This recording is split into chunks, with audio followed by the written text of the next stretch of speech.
The moment a prophet Kobi boy na no the onye ne nante obi o me je ho no catch on temfo me gu sorry me je ho no catch no wan kaza Owusu Bempah o catch wan catch prophet Kobi and no start here prophet Kobi no muja we ko tu ne ba efu nipa oye nipa bonefo wo wi ase pa e wo prophet Kobi na life e yo so for Owusu Bempah.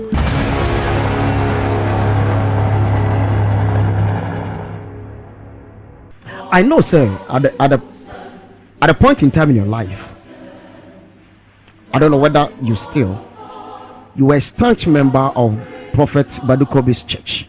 I'm still. You still a member? Yes, sure. And the last time I was sorry that. No, the last time I was sorry that. Last Sunday, until the last time I was sorry that.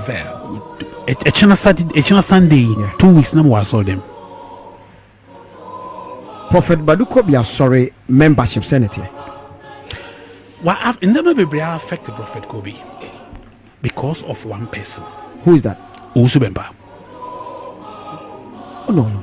Prophet Owusu Bempah. How can another prophet affect another prophet ministry? Yeah.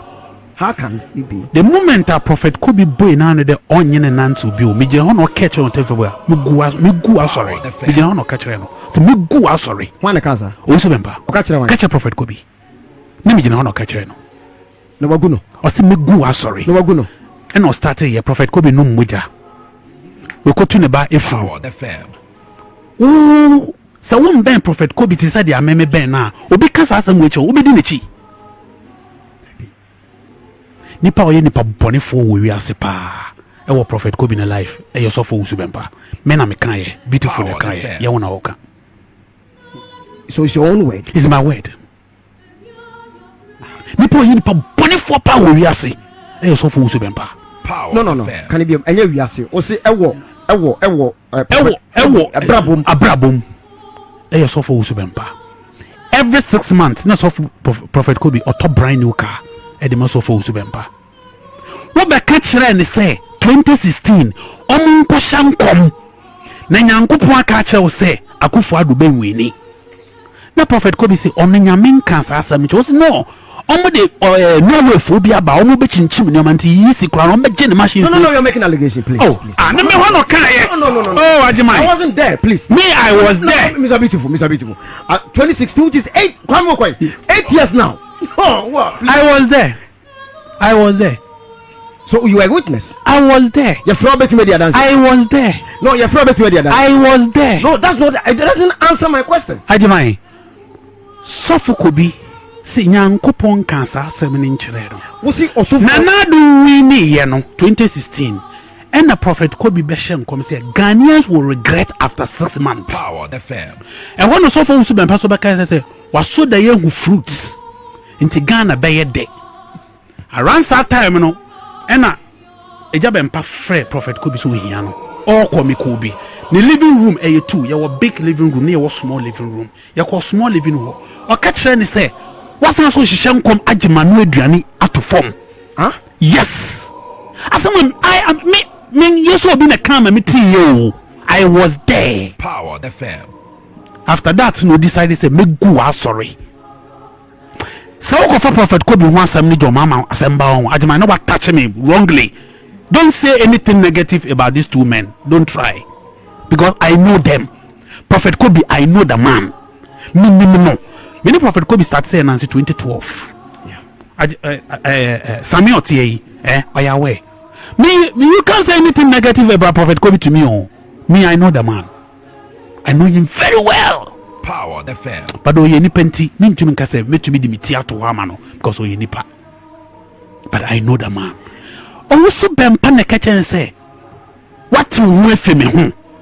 When family your spiritual father be me go sorry.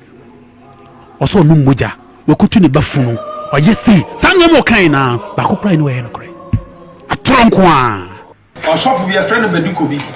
I believe say mama had you be antin nkan na soro sakomo na soro ni din at the glorious way na o papa ne me na me so me ba eno no na enne me njira mo kasa fidie so dia to Ghana fo nyina anim se free na kuri saa sofo na friend Badu Kobi no enye Owusu Bempah ba ne biom e free na kuri sofo na friend Badu Kobi no enye sofo Owusu Bempah eba ene ne biom enye naja ene sofo Owusu Bempah biom de enti enya me ba ne biom no ne kasa kire na wontie na ni atra na ni nton no de no so awura ne ma bi mu a na ni nye ho ntimi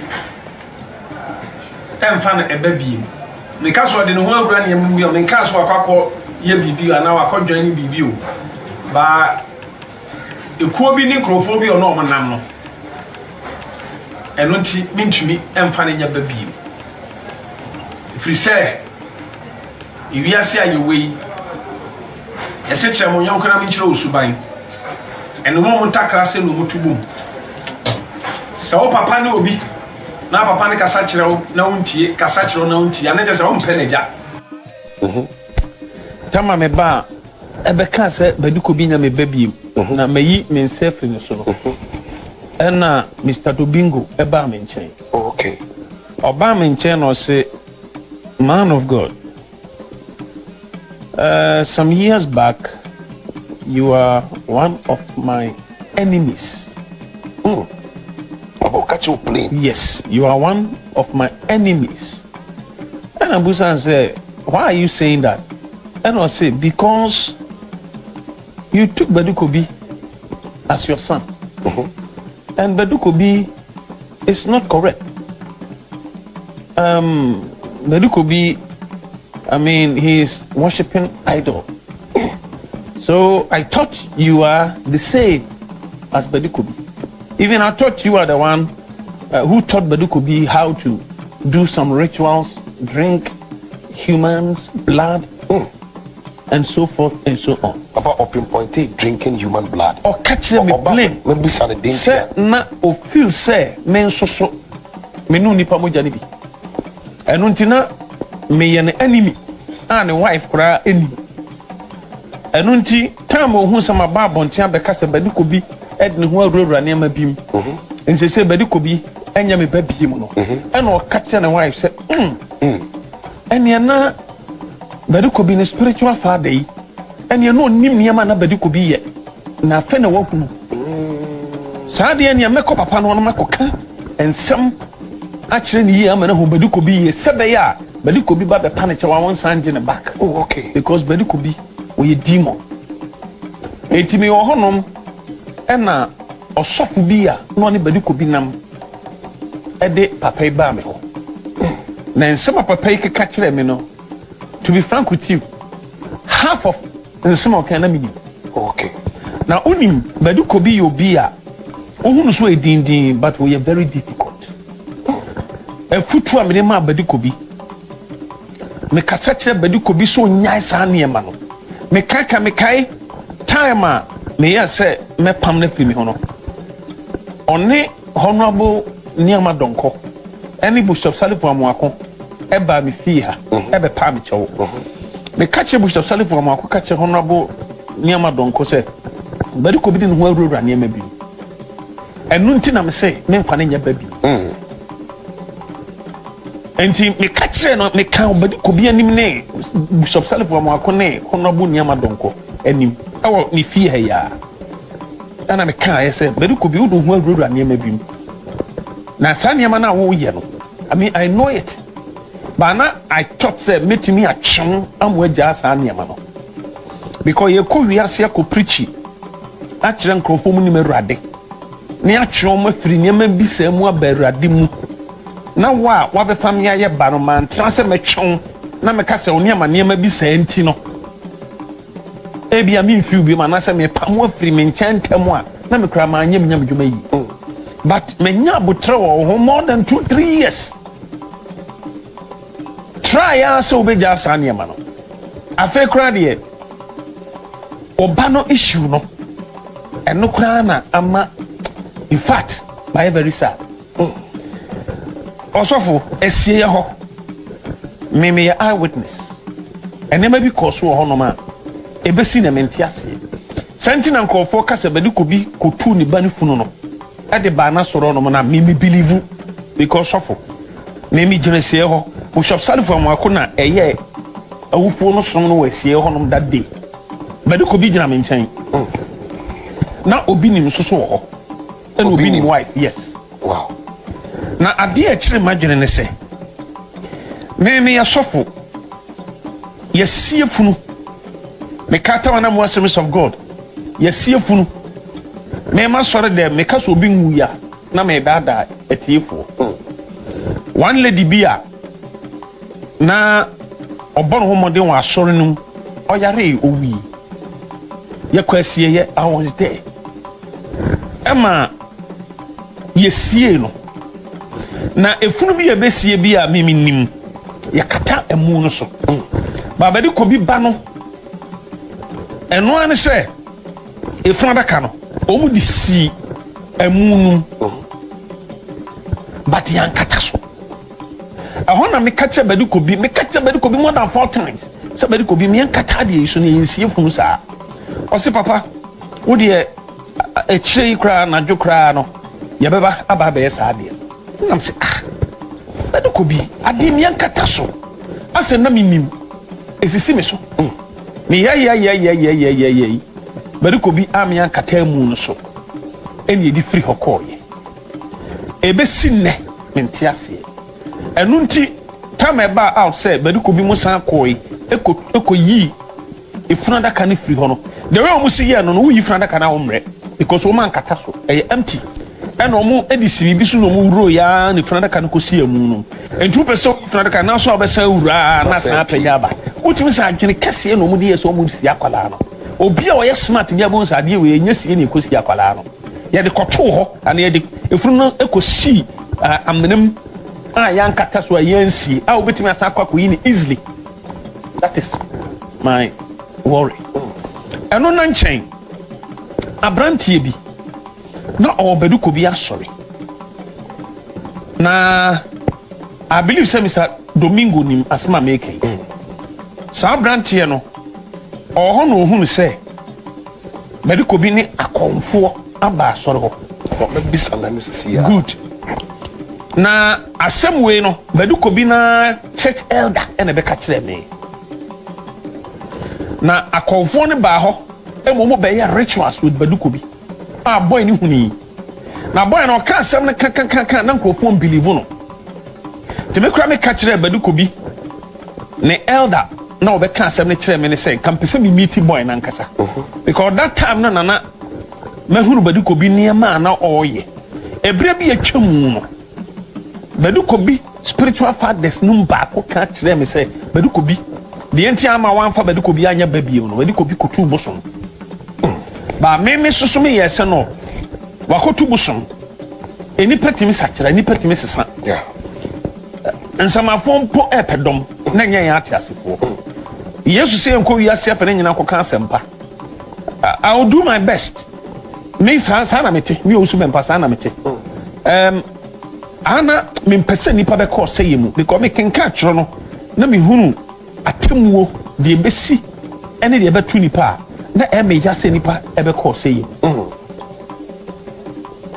bacha eno nti so study me a me trust me ana me trust me twinkofo bi afiri nyama bim that is me I did my best all the time but me na me na say when you ready then na ma twem me nya twem so de ene eno ana me feel bi till some who say wa repent although I will still pray for you so obe repent now enti the same guy no ana osan who say Badu Kobi akofa India for mako 4 edo mapa asoro ho na boy na hwa asoro ho boy na hwa asoro ho na India for ne bae no o ma dress de ko jan bobo on san o control dress ni bi e mo mu twa abreche tuntum e mo awo e de pot e so mo ja no e no mo di edware Badu Kobi e no mo si abreche tuntum no anche e na ne ba ewu ye no na asma me kan Mr. Domingo yi e be kan ni nyina so kire me na kire se de ne church elder no e be ka kire me se boy no hwa so hono na ka kire no Mr Domingo ba e man ka hwe ono an status work asanse mi nyina hwe and I said Mr Domingo can no pray enti the reason why me ba out be ka se Badu Kobi nya me ba biem men peso be ba me nchen biem sa ne ma wi because a young crofo bi say mempo enam di Badu Kobi wura asa ne ma papa dentia no say bibi say say tema na o disown ne kra no am say o say that policy ne say enye say bi on ne wakọ join ni bibi ana bi but oni nkofu kuo bi nam na kwa say ne pamu mumpo no na ka wo mpene ne nguase ye ena metia no ma mekeka nsem a mekeka hi ebi obi ntimase ba minim die ntia mekeka nsem a mekeka hi san say eda me ba me be kire ma wade ye mu nsem no nka menye ba Badu Kobi ena bo media ni bi pa media no Nigeria ni so o meka ma wade ye mu nsem pa ngumi ku fi that's right enya no kore I believe someone cry the big buy ebe toto the to Facebook yeah Facebook I friend of Babantunde yeah Babantunde Otumba yeah na metete nsem bi a san beba and I'm saying no some chirema magana fo ahunu a ye be paint me black e wade am ye innocent e wo ho ama wo se bi ni mo hono ma niam bi sa no mo tie mo ma ba mu bu ena sabe impredia sa ebi no se Badu Kobi nya papa de ne se Owusu Bempah so nya papa enu nti na na me man krofo ahunu se Badu Kobi no me try as my manager sa ne niam no edipa me ne kasa so nya sa niam no obi e wo Ghana kroma no ma wa fatu no so e sofo a onu so tunuro pa o tunuro pa mimim mimi o proof oni Badu Kobi ti sei da bia Badu Kobi e ko hye no ho ofi ono ma na wafa na ene se minim ba mi wi revelation se minya ba Badu Kobi me ka se me kan papa ho beduru so still I was trying some me chibo ye free sadi mu because unya wiase na me nyina na hwere okra fa so be na obenya abrabo aye boy enye ni nyina ne cars o enye ni nyina ne houses enye ni nyina ne sika because wu a sa ne ma we nyina ye mfan enkosi na de e provoke me ni de ntina wo sa wo Badu Kobi u kase krofobi bo pa so mbekumu krofobi wo se Ghana fobi ye so mbekumu no enu onyankopon e ka kire ne se ida se wo Badu Kobi u bewu ana se wo ba ebewu chusumu ba ko enu wo se onyame chusu ne ba ne mom se ne ba ne wu no no Badu Kobi ntrase because Badu Kobi ni wu a krofo bebrebe ebe ko hawo sansa na Badu Kobi can me I don't believe it. God will never kill your son. So why me ba cho unye nyame eno de ne baba afore ye e ma ada samba oh okay enu ntino sa wo ka se ena dwumadie bi onyame pese wo fa so di ni Ghana hentino nyankopon senkrofo pese omukum enti saade ne ene obefa oba dan se so oba hwan na oba no momawu na wo atrase kwa me nkroma kro je fa hodie ma Ghana no sabe me mante se oje fa hodie no ode ne betwa so me mente ana sabe me nyintum se nyame pese odu ye bibi age so okun bansa se nyame pese odu eye bibi ntu okun bansa I mean ene senke nyina nka ya mawu ene senka sofu bia nyame pese odu ye bibi bia no o senka ono no bawu enkwanhia timisi me nka se sofu bi ebanwu da sofu batimi wu sofu maame timi wu even sofu kramp timi wu ba na metum futuro ngu nkrofo ni so se nyame so odu be ye bibi na wo se wo bawu ansa anase wo anase wo se bibi besi ento wo se ba ko wu na ba ko tenase sansam na Badu Kobi kan nyina ame no I don't believe it me kan no kra kire Ghana fo nyina se me mpese obi badwene se e bia me tan Badu Kobi mentan no but Badu Kobi mom ye niam bi na ye next sitting no ana mema ko fo hu the reason why anti am start ye say okay Owusu Bempah na kachen say what you we fe me hu won fa me nya spiritual father bi o me gu asori ɔsɛ ɔno mogya wɔkutu ne bafu no ɔyɛ sei saa nyɛma ɔkae na baako kora ne wɔyɛ no korɛ atorɔ nko a ɔmo ka kasɛ beautiful ne kaayɛ and you're behind the back. Show. thank you They are watching, they are listening, so it's not me. beautiful ne kaayɛ nti question na obi say no because of the bad things of Owusu Bempah did to Prophet Kobi the members are reduced no two ways about that It it means that also for Owusu Bempah as succeeded, right?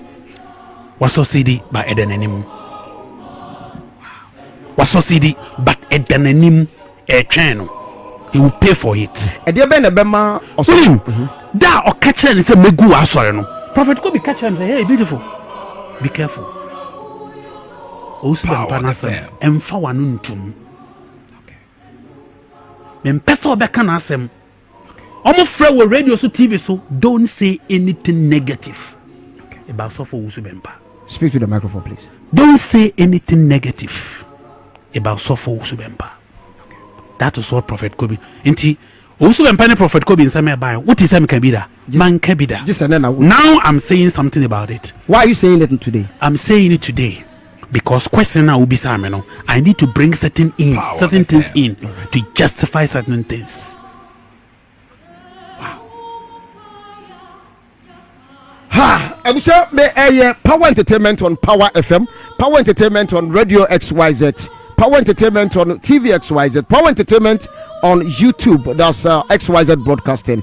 We're streaming the show live on Power 979 FM and then also on Radio XYZ here in Facebook page. Ajimani, my name is Mr. Beautiful. And yes, she actually say, Power, say, what do you say, Nando Baba? Besa Prophet Kobi cast na di na when you one directly because one or more information. Also, better yes, I don't know. One more information. As I'm talking to you, cast two woman changes here. Lincoln Navigator, brand new back on any Porsche Panamera, a woman sounds here. Na year also for Badu Kobi gas on the fire. For cast saying on for cast 3.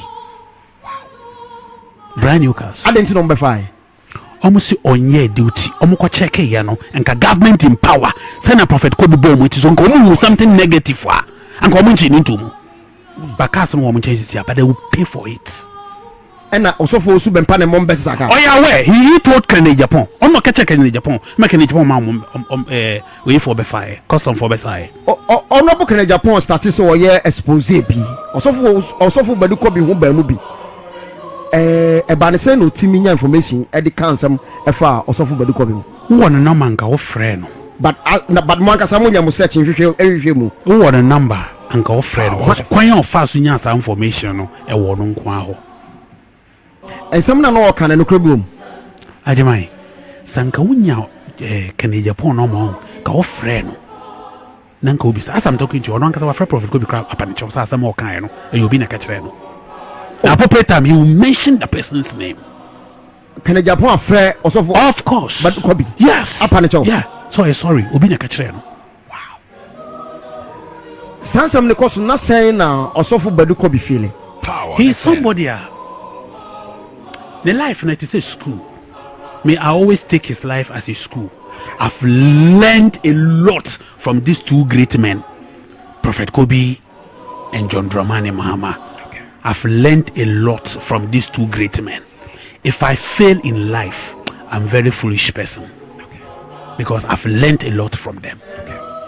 It's then and all year. I mean, then next setting crying. He's quiet, he's calm, he's okay, he's alright. He's alright. Okay. But appropriate time. Share Ajamai. You say Prophet Kobi. The area we are cast. Onim sanya ye clear car and profit port. Onim ye. Onye bida. Onim sanya ye clear car free port. Say ye the car ba port. Na ye kwa ka clear. Ye ko trade you to ha. Ye ko ewe wa ha. Ye ko jubilee. Ye onim ye Prophet Kobi onim ye. And the cast down all the chip celebrities and musicians and Oto car dealers na no de bre no e ma ne to. Not that chunk for free. Yeah. Me kai say me ko tua some C class open top bi Benz me ko tia ka $45,000 me tia ka Saturday Sunday no reach Lumba. Yes o se nyankopon se so pese Lumba e live a on fa ne car nche no ɛna ɔde car ne kyɛ no yɛgye lumba nduro yɛkɔhyee no me na megye saa nduro no asɛm a meka bi sɛ nyansaboakɔ was there, Roma father was there. Ask them. Yes, sir. I think I was at Rainbow. Me Yahoo interview crowd. Thank you. Yeah, Bishop Prophet Badu Kobi by me show some me Yahoo. Thank you. I remember that one. You see, that's the kind of person he is. He gave without thinking. On Fanny Pound. Watch your card. Me, watch him be that. What you saying? Watch me Christ at 300. And then me and so my church in the 3 cars, my church in Range Rover, my church in Golf, my church in Sprinter. Thanks for watching our YouTube channel. We hope you'll subscribe to it. And by the way, you can hit the little bell on there and get notifications every time we produce a video. We hope you'll do that also.